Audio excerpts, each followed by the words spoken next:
Na sexta-feira de abertura do IMPAMED, nós havíamos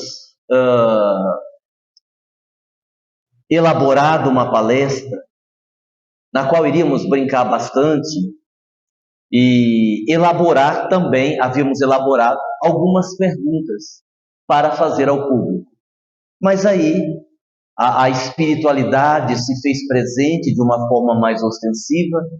Digamos assim, José de Moraes pediu licença para falar, e aí ele mesmo acabou conduzindo a palestra. Então eu vou puxar aqui algumas questões que nós iríamos trabalhar no IMPAMED e que não tivemos tempo, para fazermos uma reflexão junto. E eu vou começar com uma historinha bem simpática, para que depois a gente possa ir para as perguntas. São 16 perguntas. Aliás, eu cheguei hoje, Célia, falei, nossa, a bronca do Dr. Klaus resolveu. Ele falou para ninguém conversar no celular, que silêncio, mas eu olhei porque está vazio. Não é porque o pessoal aprendeu, não é porque não tem ninguém. Não tem ninguém não, tem vocês, tem menos pessoas, né? Então assim, a gente vai fazer a introdução, 16 perguntas, a gente vai contar 8 desse lado, 8 desse lado, eu faço 8 do lado de cá, 8 do lado de cá, beleza? Beleza? Para vocês responderem. Vai escapar algumas pessoas, ó. 5, 6, 7, 8, 9, 10, 11, 12, 13, 14, 15, 16. Ixi, vai escapar um monte. 16. Olha que tem 16, né? Tinha um rabino que era professor. Vocês sabem que rabino tem a barba comprida, né? A barba de rabino é comprida, é o perfil deles. E ele era professor. Aí um aluno chegou para ele e disse assim, professor, eu queria lhe fazer uma pergunta. Pode fazer. Não, mas eu estou com medo do senhor ficar bravo.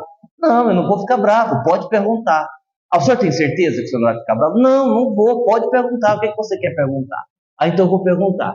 O que o senhor faz com a sua barba quando o senhor vai dormir?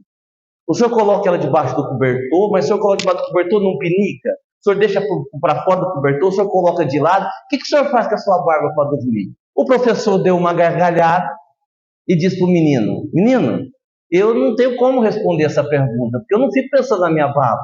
Eu deito e durmo. Eu não fico observando o que eu faço com a barba. Como qualquer pessoa, eu deito e durmo. Então não tem como eu te responder essa pergunta. E ficou por isso mesmo. 2 dias depois, o professor, muito bravo, procurou o aluno, o mesmo aluno, e disse, eu vou lhe colocar de castigo. O que eu fiz, professor? Por que você foi fazer aquela pergunta para mim? Faz 2 noites que eu não durmo. Que agora eu deito, aí eu fico com a barba para lá, a barba para cá, não sei o que eu faço com a barba. Então, assim, a moral da história é a seguinte, um problema só é problema quando nós consideramos o problema. No entanto, eu quero usar essa historinha para dizer que a pergunta, ela é muito importante. Tanto a pergunta que um terapeuta, por exemplo, lhe faz, para que você possa pensar e refletir, mesmo que você não tenha a resposta, não tem problema. A pergunta que você faz a você mesmo, a você mesma, com honestidade, e aqui eu estou falando sobre questões emocionais, evolutivas, espirituais, porque a indagação, ela sempre nos leva a uma reflexão mais profunda. Por isso que nós vamos hoje trabalhar com essas perguntas. Mas é brincadeira que eu vou fazer a pergunta especificamente para cada um, tá? A gente vai fazer a pergunta só para a gente refletir. Eu estava brincando para vocês ficarem preocupados. Mas já podem ficar despreocupados. Não vou fazer pergunta para ninguém. Hã? Já não ia dormir, né, sério? Já não ia dormir, né? Muito bem. Eu mencionei isto em uma das apresentações do Klaus, do tratamento espiritual. Rubem Alves, o escritor, o poeta, ele tem um texto em que ele fala do céu e do inferno. O céu interno e o inferno interno. E ele encerra o texto dizendo assim, nós não vemos o que nós vemos, nós vemos o que somos. Nós não vemos o que nós vemos, nós vemos o que somos. E isso pode nos levar a elaborarmos uma pergunta. O que é que nós somos? O que é que nós somos? Claro que diante de uma pergunta dessa, eu posso dar uma resposta reducionista. Eu posso dar uma pergunta simplória. Nós somos filhos de Deus. Legal, está respondido. Nós somos espírito em evolução. Bacana, está respondido. Somos imortais. O que é que somos? Somos imortais. Mas são todas respostas que não há um aprofundamento reflexivo sobre o que realmente somos. E a gente poderia então dizer assim, para a gente partir para a primeira pergunta: o que é que nós somos? Nós somos o resultado de 4 coisas. Nós somos apenas o resultado de 4 coisas. Nós somos o resultado de tudo que nós fizemos de bom ou de ruim em nossas encarnações passadas. Nós somos o resultado das inclinações que nós trazemos das nossas vidas pretéritas. 1. Segundo, nós somos o resultado daquilo que experimentamos, que vivemos na infância e que não foi bem elaborado por nós. Isso nos fez trazermos traumas para a idade adulta. Segundo. Terceiro, nós somos o resultado das nossas crenças, tanto as crenças que nós herdamos dos nossos pais, como as crenças que nós desenvolvemos ao longo da vida. E por último, nós somos o resultado das nossas escolhas, do nosso livre-arbítrio. O ser humano é o resultado dessas 4 coisas, desses quatro elementos que se misturam.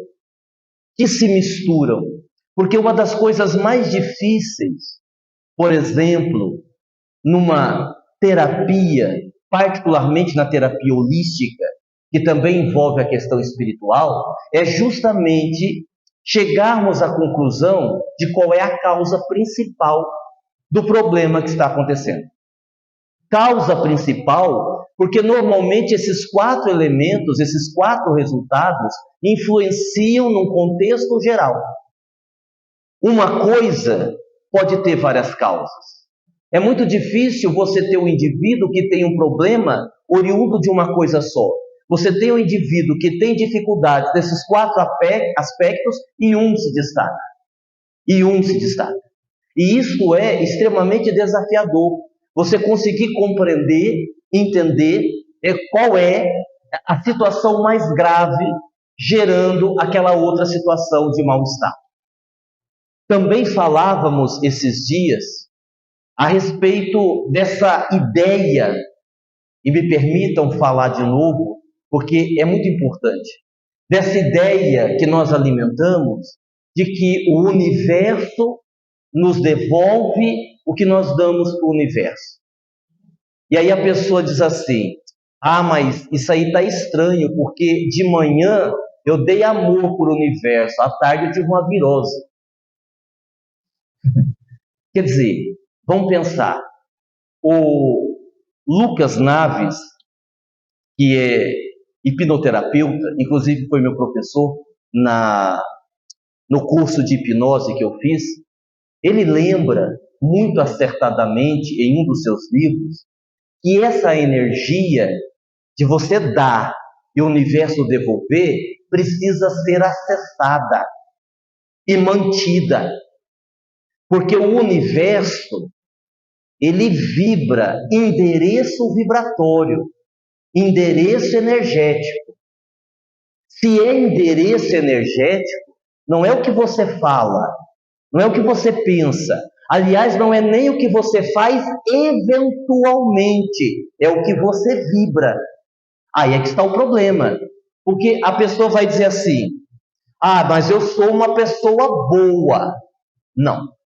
Você é uma pessoa que em muitos momentos da sua vida tem uma atitude de bondade, mas ainda não é boa. Se ainda não é boa, não tem um padrão energético. Se não tem um padrão energético, não tem como acessar energia, ou seja, o universo não devolve. Por quê? Porque eu não estou dando. A rigor, eu não estou dando. Mas eu sou uma pessoa muito calma. Não. Você vem se esforçando para que em alguns momentos da sua vida você esteja calma. Mas a calma ainda não é um padrão energético. Se não é um padrão energético, você não acessou. Quando você vai numa virtude e sai, realiza e volta, você não estabeleceu o padrão vibratório. Se você não estabeleceu o padrão vibratório e o universo, ele funciona em cima de endereço vibratório, aquilo não te alcança. Deu para compreender? Deu para compreender? Por isso que é verdade quando diz assim: ah, mas se você falar muito de falta de dinheiro, você vai atrair falta de dinheiro. É verdade, porque é aquilo que você está vibrando. É verdade. Outro dia eu vi uma reportagem de um cara, um norte-americano. Ele tem um hábito de visitar lugares místicos e pessoas místicas. E ele visitou uma tribo indígena e ele perguntou assim ao cacique: olha, como é que vocês fazem a dança da chuva? Vocês dançam pedindo para chover? O cacique disse: não, a gente não faz isso. Porque se a gente dançar pedindo para chover, a gente vai estar demonstrando escassez. Então a gente dança, e à medida que a gente vai dançando, a gente sente vibração. A gente sente a chuva cair. A gente sente o cheiro da chuva. A gente sente os nossos pés pisando no barro, porque está muito barro, está chovendo. A partir daí, Deus manda chuva. Mas eles não pedem, eles entram na vibração da chuva, da energia. E é isso que dificulta muitas vezes a gente ser atendido naquilo que a gente pede, naquilo que a gente quer. Por quê? Porque a gente não entra no padrão. A gente até vai, mas a gente não fica. Então você não tem um endereço energético, certo? Bom, então vamos lá. Primeira pergunta. Eu não vou responder as perguntas, tá? Vocês vão fazer as reflexões aí com vocês. Se você está sabendo que a sua vida é o resultado de 4 coisas: encarnação passada, infância, crença e livre-arbítrio, dos problemas que você tem, qual dessas 4 você acha que é a causa principal dos problemas que você vive?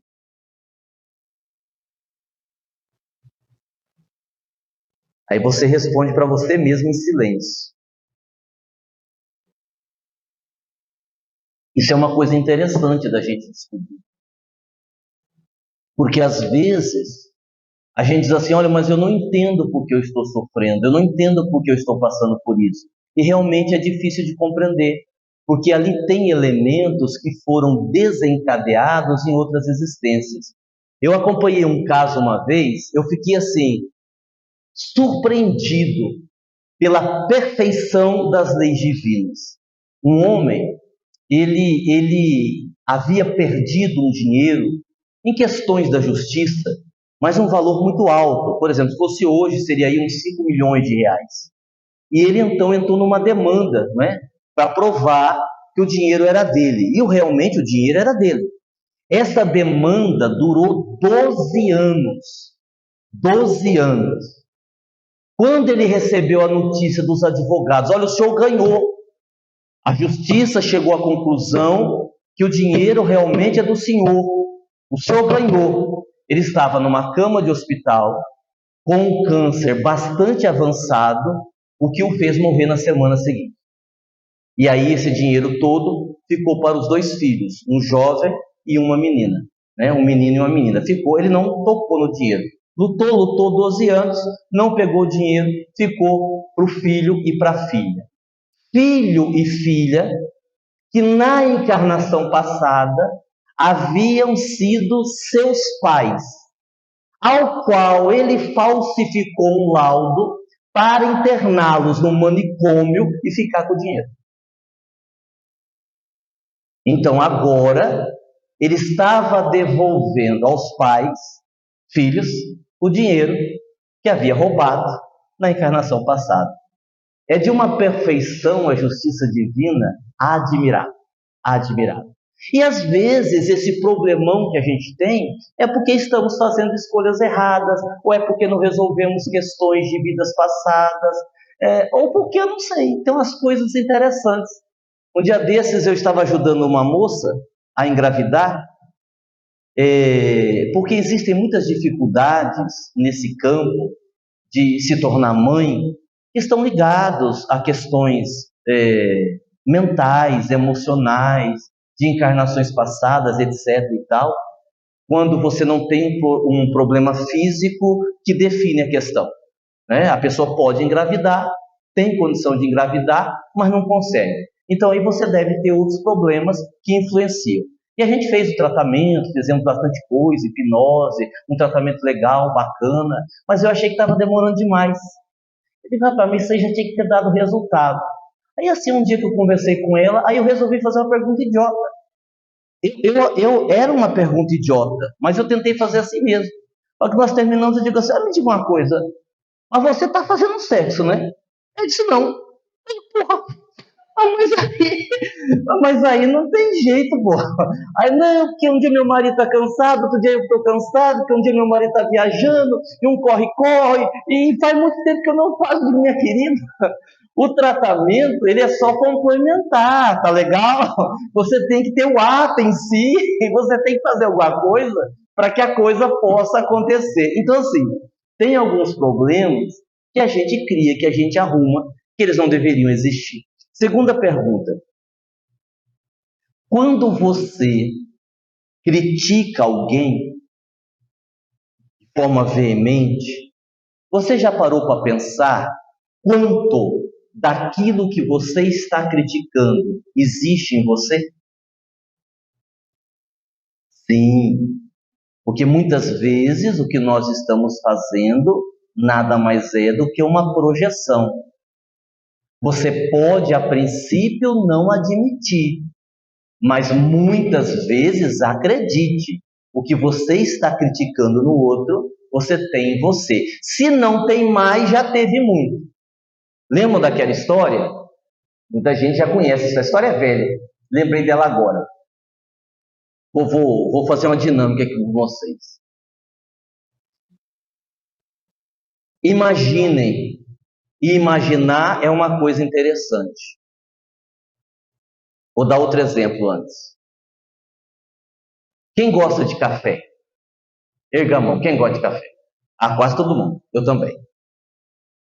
Quando você, olha só, quando você imagine um café saboroso, feito na hora, saindo aquela fumaça fumegante, e você toma o café. Quando você toma aquele café, o prazer de tomar o café acessa uma localidade do seu cérebro. O seu cérebro é afetado numa região. Beleza? Beleza. Agora, se você fechar os olhos e imaginar que está tomando café, a mesma área do cérebro é afetada. Isso quer dizer o quê? Isso quer dizer uma coisa muito simples, que o cérebro não sabe separar o que é real do que é imaginário. É por isso que quando uma pessoa tem uma crise de pânico, não está acontecendo nada. Mas é tão verdadeiro que dá taquicardia, sudorese, afeta o corpo. Por quê? Porque para o cérebro é real. O cérebro não sabe distinguir. Como também o cérebro é atemporal. Para a mente não existe passado e futuro, existe o que está acontecendo. É por essa razão que você pode sentir ódio de uma pessoa, de uma situação vivida 10 anos atrás. Porque se você está sentindo, ela está acontecendo naquele momento. Muito interessante isso. Bom, vamos voltar aqui ao exemplo que eu ia puxar. Eu quero que vocês imaginem um limão. Imaginem um limão. Não precisa gostar do limão, não. Só imagine o limão. Todo mundo imaginou? Agora imagine que você está cortando o limão no meio. Você cortou o limão.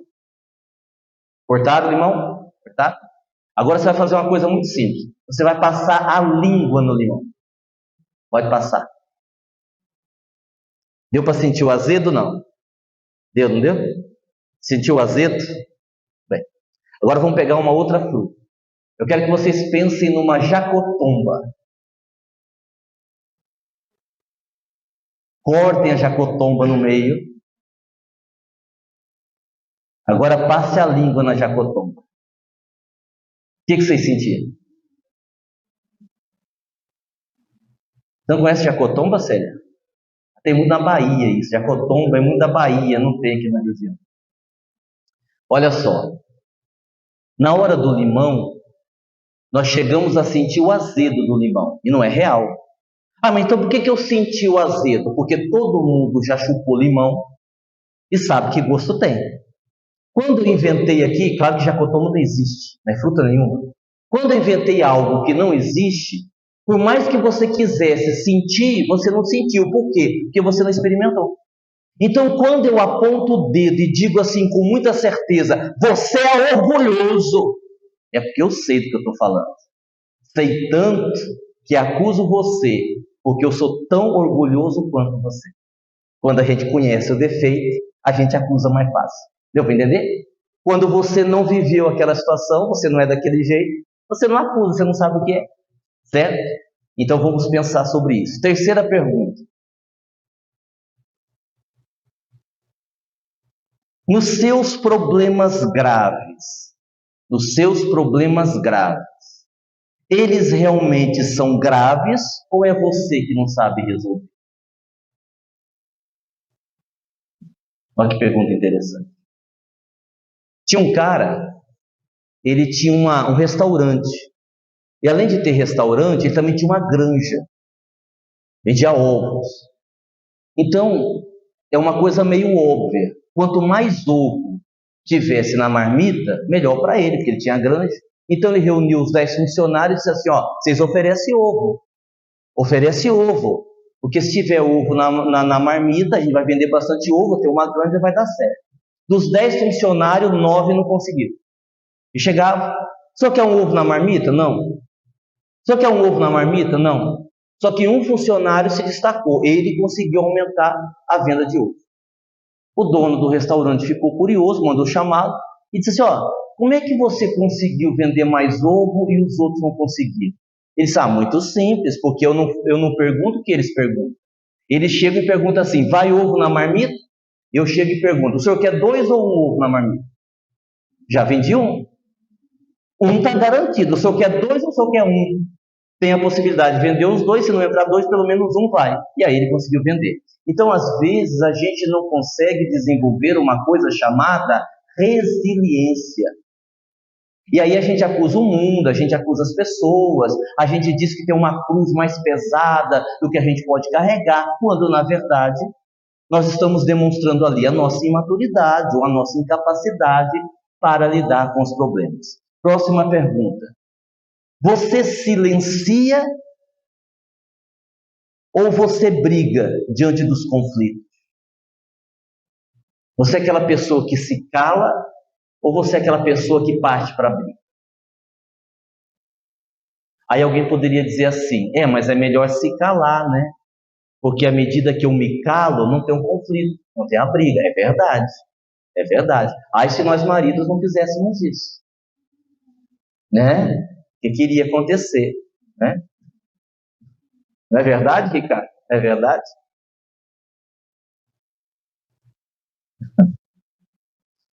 E aí, como é que você faz? Você silencia ou você parte para abrir? Aí tem 2 formas de ver. A princípio, o silêncio é uma decisão mais acertada. A coisa está pegando fogo, a coisa está o conflito. Isso você parte para a briga, a tendência é que aquilo tome proporções mais graves.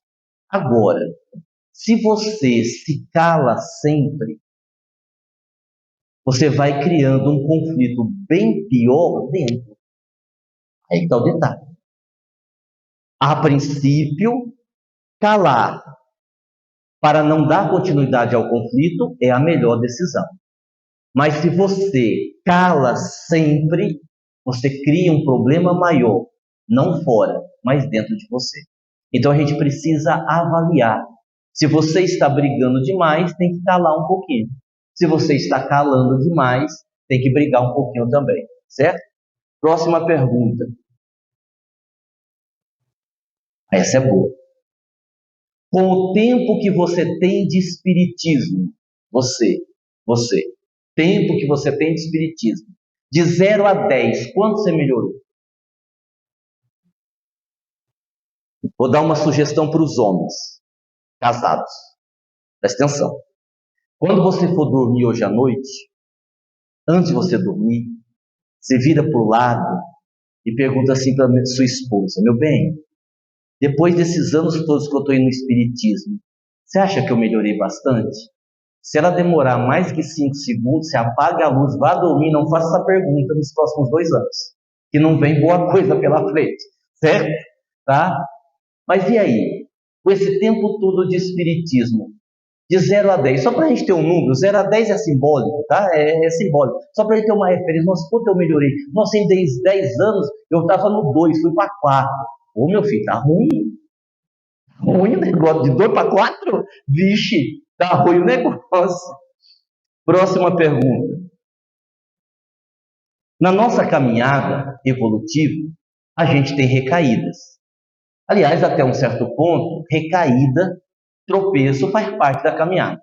Agora, quando eu tenho recaída, basicamente é por causa de 3 coisas. Ou é porque eu não quero, na verdade eu quero continuar como eu estou, é porque eu não estou conseguindo mesmo, ou é porque eu estou usando a estratégia errada. No seu caso, o que é? Se você está tropeçando, se você está tendo recaído, se você não está conseguindo dar continuidade na sua evolução, é porque você no fundo não quer, é porque no fundo você não está conseguindo, ou é porque você está usando a estratégia errada? Alguém tem dúvida o que seria a estratégia errada? Senão eu não vou explicar. Quem tem dúvida sobre o que seria uma estratégia errada? Erga a mão. Tá. Assim, eu vou ter que repetir o exemplo que você já ouviu, tá? Mas eu vou repetir. Estratégia errada. Um amigo meu, lá de São Paulo, ele disse assim para mim um dia desses: puxa, Aguinaldo, estratégia errada. Puxa, Aguinaldo, eu já admiti para mim mesmo que eu não fui um bom pai. Eu não peguei no colo, eu não beijei, eu não disse que amava, eu não dei carinho, eu fui um pai ausente. Admiti, eu sei que eu fiz isso. Mas o tempo passou, puxa, e eu tenho tentado arrumar isso. Eu tenho tentado consertar. Você vê, minha filha. Minha filha tem dificuldade, acabou de financiar uma casa. Estou ajudando ela a pagar. Adquiri um carrinho para trabalhar, eu estou pagando para ela, porque ela não dá conta. Eu vou na casa dela quase todo dia. Meu bem, você precisa de alguma coisa? Você quer que o pai ajude no supermercado? Aguinaldo, com 25 anos, ela me trata com 4 pedras na mão.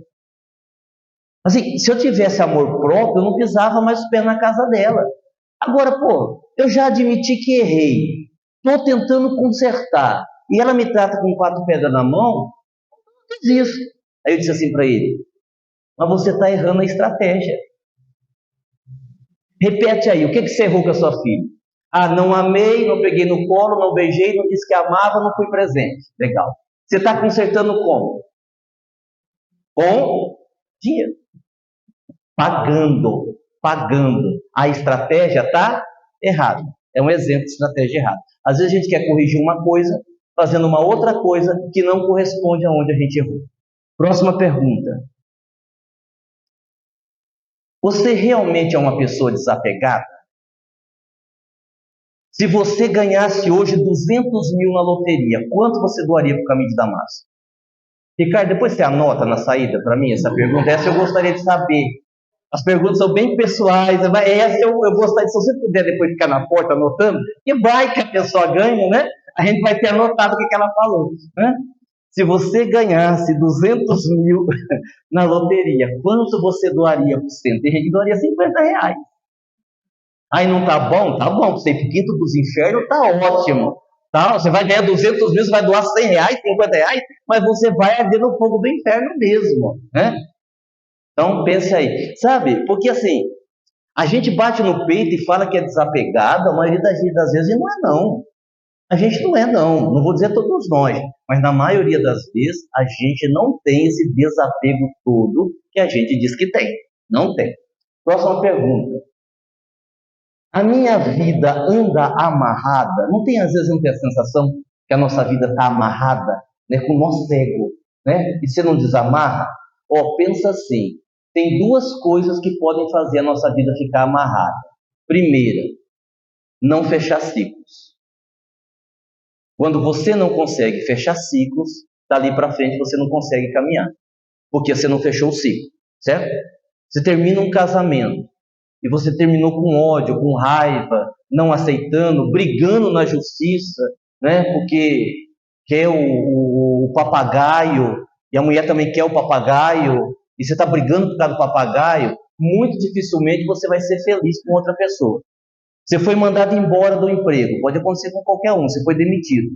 E a pessoa está ali, nossa, mas eu não podia ter sido mandado embora, tantos anos de dedicação, esse meu patrão era meu amigo, como é que ele foi fazer isso comigo? E você vai remoendo aquilo. Muito provavelmente, dali para frente, você não vai se dar bem em nenhum emprego. Quando você não fecha ciclos, a vida amarra. Ou quando você é teimoso. Quando você está teimando numa coisa que o mundo inteiro já disse que não vai dar certo, mas você está insistindo, né? Gerando doença para você. Às vezes a gente gera doença para nós. Não é assim? Não é assim? E tem gente que sai fácil da doença. Aí tem gente que faz 2 cirurgias do crânio numa semana só e já está fazendo caminhar. Você vê?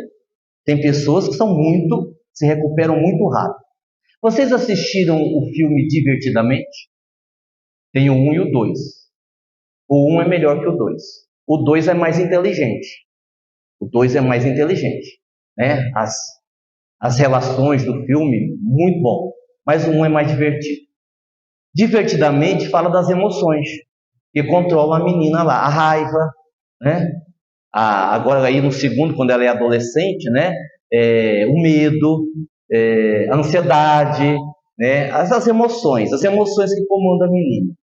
A pergunta é essa: qual emoção comanda você? Na maioria do tempo, qual é a emoção que comanda você? É a raiva? É a preguiça? É o medo? É a ansiedade? Qual é a emoção que comanda você?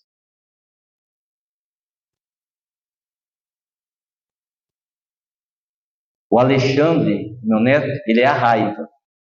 Ele é a raiva. Não tem nada a ver com a personalidade dele, né? Mas ele cismou que é a raiva. Fazer o quê? Né? Próxima pergunta. Olha que legal essa pergunta.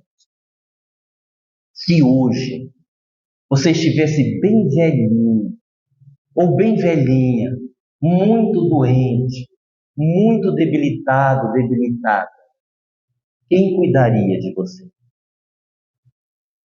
Com amor. Se hoje você estivesse velhinho, velhinha, debilitado, sem saúde, com amor, quem você acha que cuidaria de você?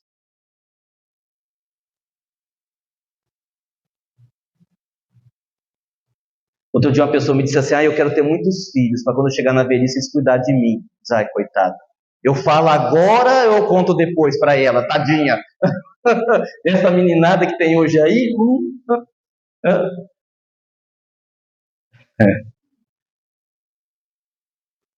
Você ficaria num casamento só por medo da solidão?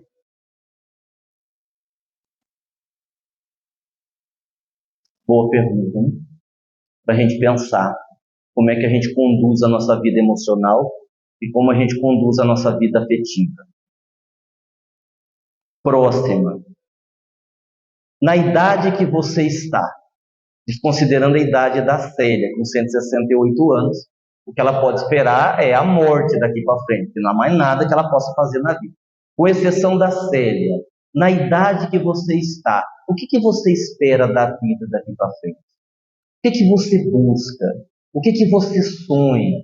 Os anos que você tem pela frente, sei lá, você tem mais 10 anos de vida, mais 20, mais 25. A média hoje em dia no Brasil é viver 78, 79 anos por aí. Qual a tua expectativa? O que você espera daqui para frente?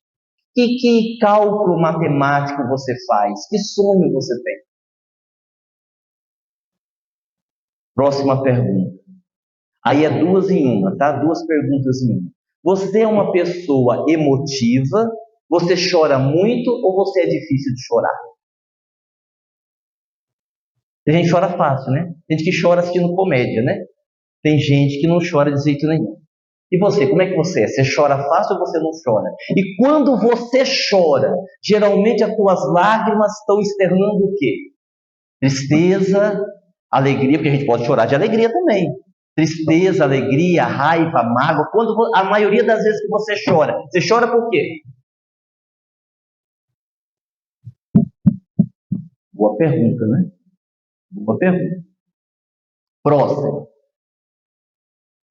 Das pessoas mais próximas de você. Marido, filho, pai, mãe, irmão consanguíneo. Das pessoas mais próximas de você. Qual delas é o seu calcanhar de Aquiles? Das pessoas que relacionam com você, qual delas você olha e diz, essa daqui é meu karma.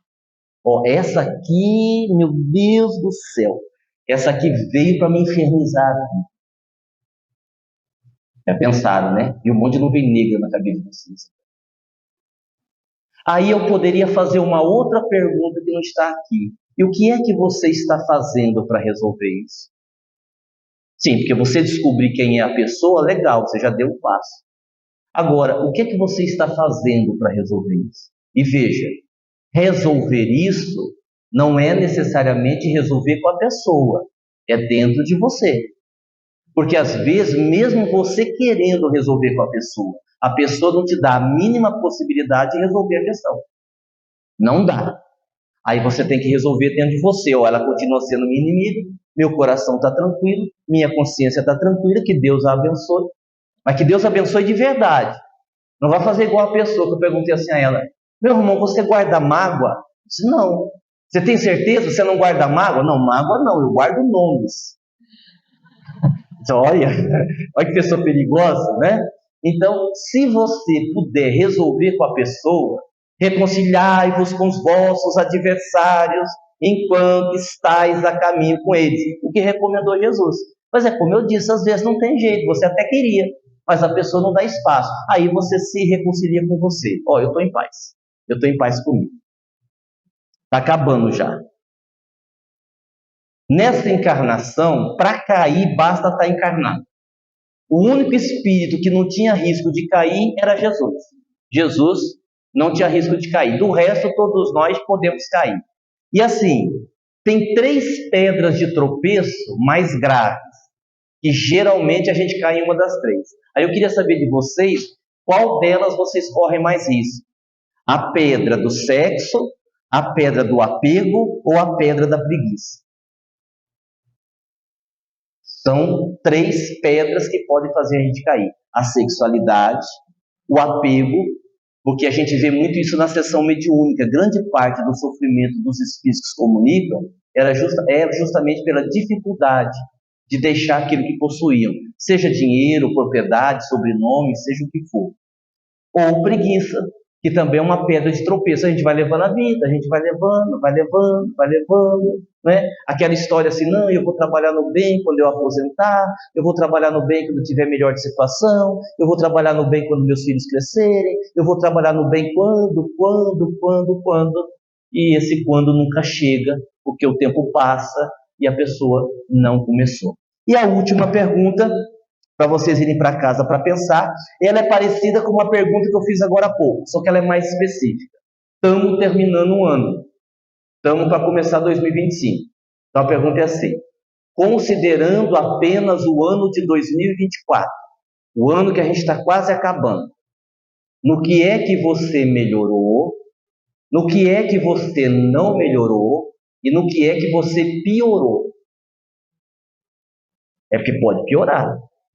Pode piorar muito. Eu piorei. Em 2023 eu pesava uns 80 quilos, quase 100. Piorou muito, né? Então faça essa reflexão. Em 2024, o que é que você melhorou? O que é que você não melhorou? E o que é que você piorou? Para a gente levar para casa essa pergunta final, tá certo? Muito bem, era isso que nós tínhamos para hoje. Espero que vocês tenham gostado, embora eu já peço desculpas, porque quem assistiu o Klaus domingo e quem assistiu uma palestra que nós gravamos quarta, eu pensei alguns assuntos de lá. São outros estudos, outras palestras, mas eu pensei alguns assuntos importantes, e se vocês assistirem às palestras, vocês vão ver alguns exemplos que se repetiram. Mas isso não tem problema algum, mas só para a gente esclarecer. Vamos para o passe, pedir para a Célia coordenar para a gente, né? Falar para a Célia coordenar aí, nós vamos ter o passe no salão. O pessoal da internet, pessoal do canal, muito obrigado, que Jesus nos abençoe, e não esperem eu agredir uma criança no avião para aumentar os inscritos no canal, pelo amor de Deus. Vamos lá então, vamos para o passe. As pessoas